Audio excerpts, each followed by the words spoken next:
നമ്മുടെ ജീവിതത്തിൽ നിന്നും ചില ആളുകളെ നിർബന്ധമായും മാറ്റി നിർത്തിയിരിക്കണം.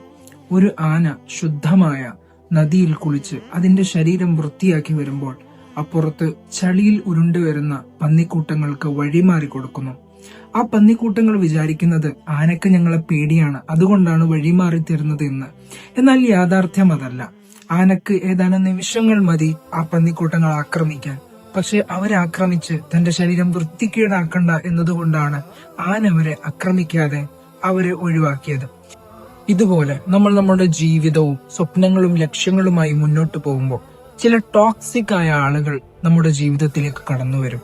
നമ്മൾ എത്ര സമർത്ഥരാണെങ്കിലും ഒരിക്കലും നമ്മുടെ സാമർഥ്യവും ശക്തിയും അവരുടെ മുന്നിൽ പ്രദർശിപ്പിക്കരുത്. കാരണം അവർക്ക് മറുപടി നൽകുന്നതിനേക്കാൾ ഏറ്റവും പ്രധാനപ്പെട്ടതാണ് നമ്മുടെ വ്യക്തിത്വവും നമ്മുടെ ജീവിതവും എന്ന് മനസ്സിലാക്കേണ്ടതുണ്ട്. പരിശുദ്ധമായ ഖുർആൻ വിശ്വാസികളെ വിശേഷിപ്പിച്ചുകൊണ്ട് പറയുന്നു, വഇദാ ഖാതബഹുമുൽ ജാഹിലൂന ഖാലൂ സലാമാ. അവിവേകികളായ ആളുകൾ അവരോട് വല്ലതും പറഞ്ഞാൽ അവർ മറുപടി പറയാനോ തിരിച്ചാക്രമിക്കാനോ പോകാതെ അവരെ അവഗണിക്കുകയാണ് ചെയ്യുന്നത്. അത്തരം ടോക്സിക് ആയ ആളുകൾ ജീവിതത്തിലേക്ക് കടന്നു വരുമ്പോൾ അവരെ അവഗണിക്കുകയാണ് വേണ്ടത്.